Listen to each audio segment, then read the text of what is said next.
Jeune enfant, Yashio Kobayashi regarde son père s'occuper de sa mère malade et alitée. Mais finalement, son père a commencé à le maltraiter et à le rendre responsable de la maladie de sa mère. Son père a fait un choix car la santé de sa mère n'a jamais été complètement rétablie. La mère de Kobayashi a réussi à sortir du lit et à se tenir devant Kobayashi, prenant le coup de couteau pour elle. Il était sur le point de tuer Kobayashi. Les pouvoirs cachés de Kobayashi ont donc été activés par le traumatisme, l'amenant à tout détruire sur son passage, y compris son père.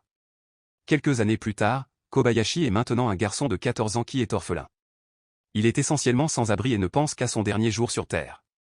Il a essayé un certain nombre de méthodes, y compris sauter d'un immeuble et essayer de se poignarder dans le cou, mais elles ont toutes échoué. Mais rien n'a eu d'effet sur lui. Sa capacité à utiliser la force pour obtenir justice pour sa mère était une bénédiction, mais elle est aussi devenue une malédiction car elle l'empêche de mourir. Il l'entoure d'un champ de force pour anéantir tout ce qui s'approche et préserver sa vie.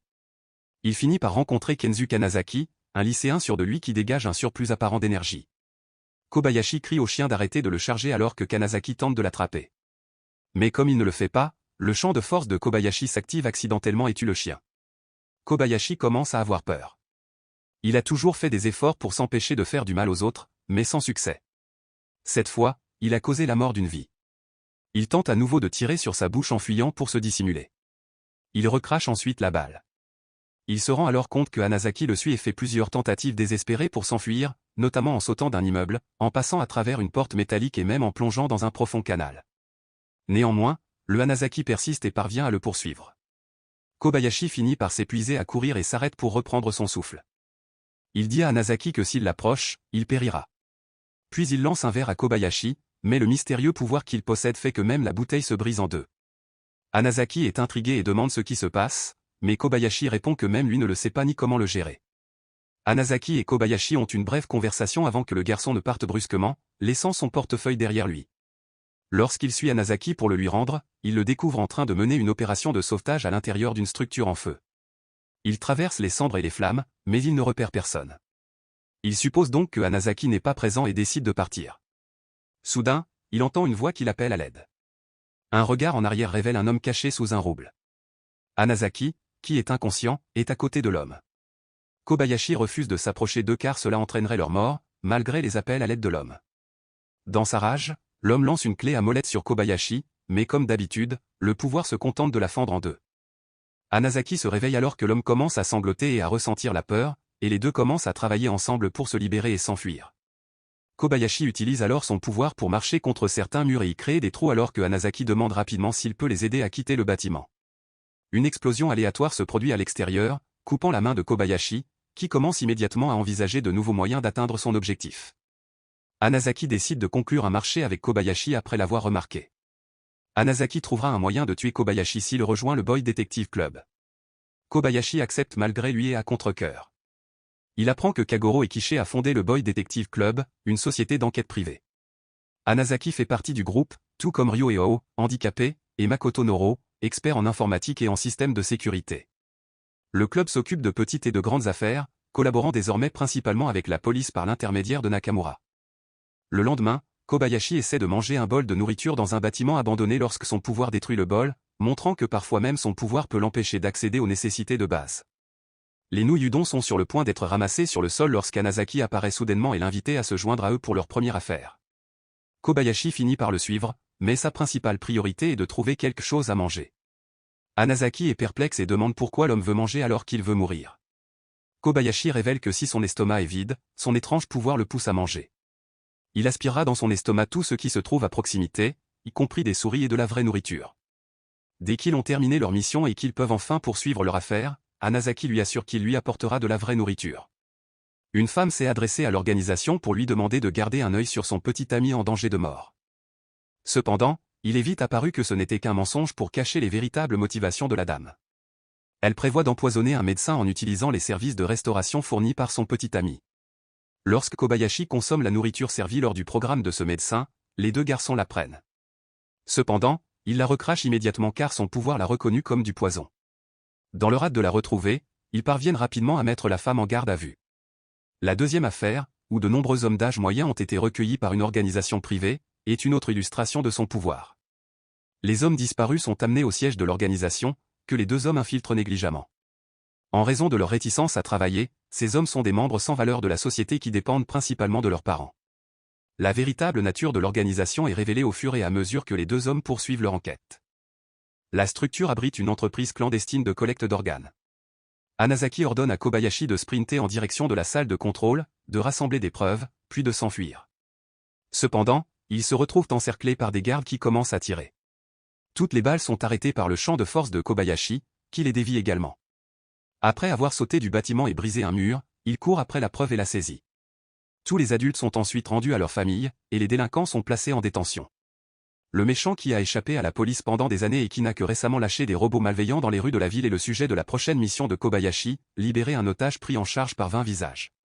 Ce sont ces mêmes robots qui ont explosé lorsque Kobayashi est entré en collision avec Hanazaki et s'est blessé à la main. Une chouette qui s'est toujours opposée à son entrée dans le club de détectives des garçons rejoint son équipe. Kobayashi, à son avis, est trop dangereux. Ce n'est que parce qu'il a envoyé un message en morse avec ses clignements d'yeux qu'ils savent que l'otage a été emmené dans les égouts. De plus, ils doivent le sauver avant 9 heures où il périra. La nouvelle équipe se rend dans les égouts, où il se montre désormais confiant dans sa capacité à localiser l'otage. Mais bientôt, Kobayashi le contredit. Il est sans domicile depuis la mort de ses parents et il avait l'habitude de se déplacer par les égouts, ce qui explique immédiatement pourquoi la carte actuelle est un faux. Maintenant, tout en ordonnant rapidement à Kobayashi de s'arrêter et de se cacher, il sort un appareil ressemblant à un parapluie qui les rend invisibles. Des voyous en patrouille apparaissent dès qu'ils deviennent invisibles et passent à côté d'eux. L'un des voyous lance un objet sur votre Kobayashi, sur quoi sa force prend le dessus, le tranchant en deux. En conséquence, il est maintenant découvert. Il commence alors à le pousser dans son fauteuil roulant en essayant de renverser les gars. Mais il est finalement assommé par un tuyau. Les égouts souterrains sont forcés à s'ouvrir par les voyous, piégeant Kobayashi à l'intérieur. Lorsqu'il se réveille, Kobayashi l'informe que les hommes les ont enfermés sous terre. Malgré cela, l'heure du coucher était déjà passée. Demande alors pourquoi Kobayashi ne s'est pas enfui. Kobayashi prétend que tout ce qu'il avait à faire était de percer le mur. Cependant, malgré 3 tentatives, il n'a pas réussi à abattre le mur. L'eau commence soudainement à se déplacer rapidement dans tout le bâtiment.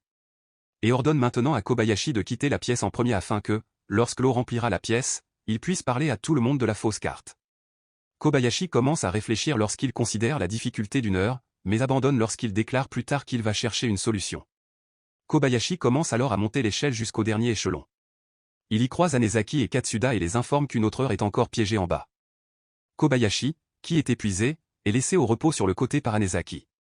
Il demande à Katsuda de l'aider pendant 1 heure. Il s'échappe avec l'otage et un jet-ski pendant que tous les autres tentent de récupérer 20 visages.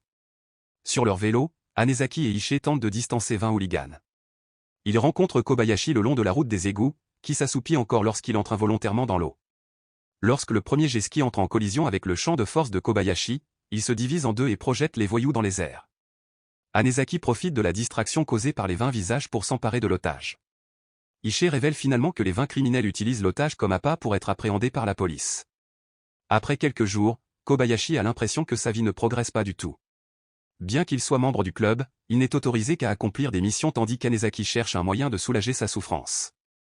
Cependant, Kobayashi a déjà épuisé toutes les stratégies que Hanezaki peut imaginer. Hanezaki finit par lui offrir la possibilité de prendre 6 affaires par jour. Il explique que chaque fois que Kobayashi intervient pour sauver quelqu'un, ses capacités le rendent en quelque sorte vulnérable. Il s'est blessé à la main en essayant de protéger Hanezaki de l'explosion, comme lors de leur première rencontre.